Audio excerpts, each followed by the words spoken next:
What up, y'all? It's your boy Bryce, everybody's favorite rye whiskey snob, coming back at you with another bourbon review. Today, I present to thee Elijah Craig out of the Heaven Hill Distillery, Bardstown, Kentucky.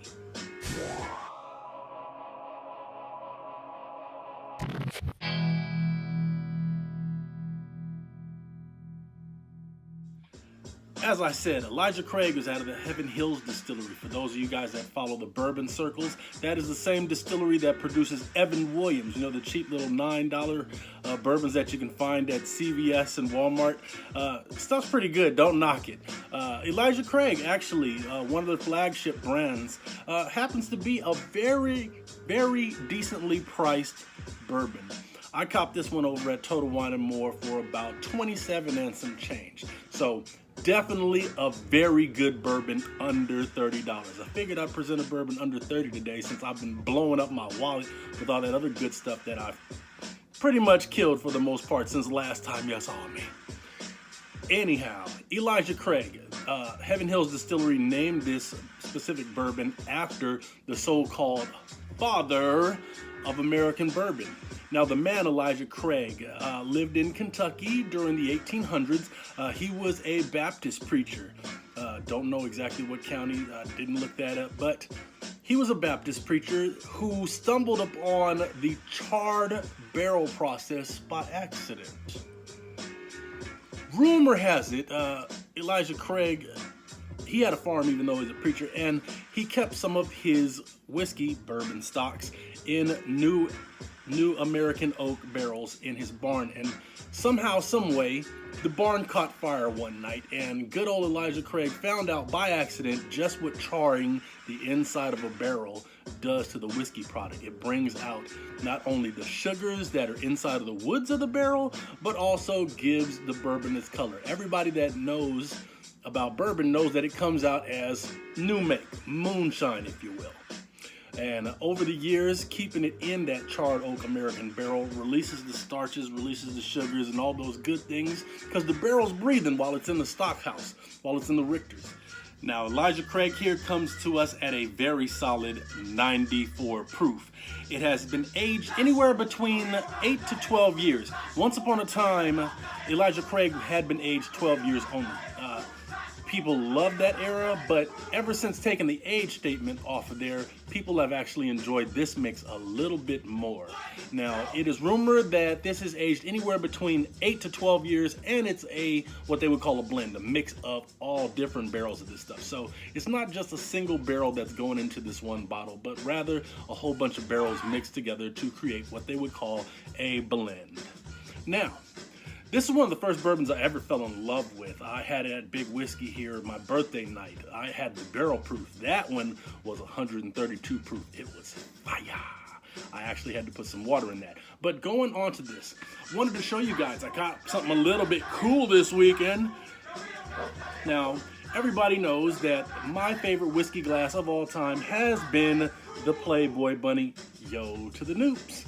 The Playboy Bunny whiskey glass, and I still will be using this quite frequently. But to up my whiskey drinking experience, I went out and copped myself a very nice whiskey glass. Wanted to talk a little bit about the whiskey glass. Now, these bad boys, you can find them online, Glencairns, things of that sort, usually around the $14 to anywhere between $14 to $24 range.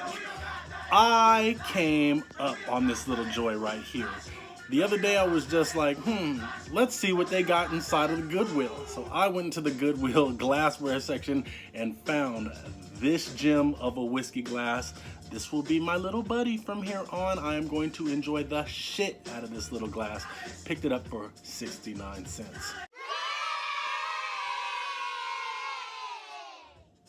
Right!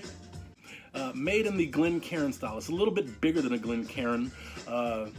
Glencairns are noted to be very good whiskey tasting and nosing glasses because this bulbish part down here contains the alcohol and it funnels up into a thinner opening, which actually concentrates the alcohol itself. It keeps it from evaporating quickly. Over time, I noticed that with this whiskey glass, a lot of my whiskeys, they would mellow out very quickly, especially ones like Sazerac. They would level out within maybe 5-6 minutes. Still nice, still decent, still delicious. But this bad boy, I found out ever since I copped this, almost every single sip is as strong as the first, and I'm not gonna lie. So let's get on to the flavor and the nosing notes of good old Elijah Craig here. I swirl it around and I'm gonna show you guys.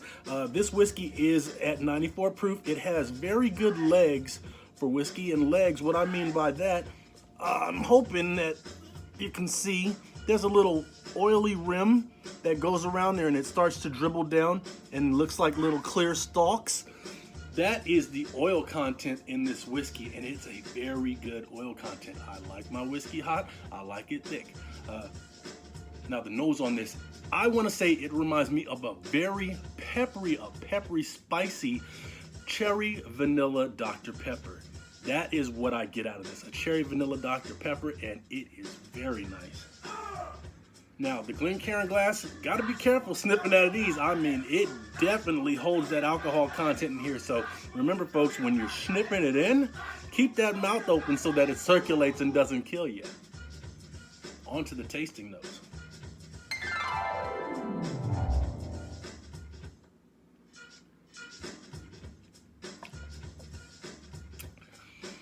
This is one of the few bourbons where the tasting note is almost dead on to the nose.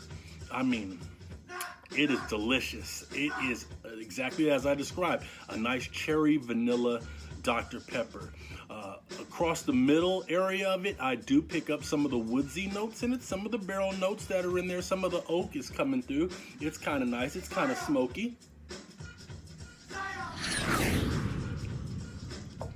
Then it goes into a very strong cherry spike, a dark, pungent cherry spike. Kicks up real high, goes into your sinus cavities, and then it finishes kind of dry. It doesn't have a very long finish, but it does have a nice burny finish. It carries its heat very well.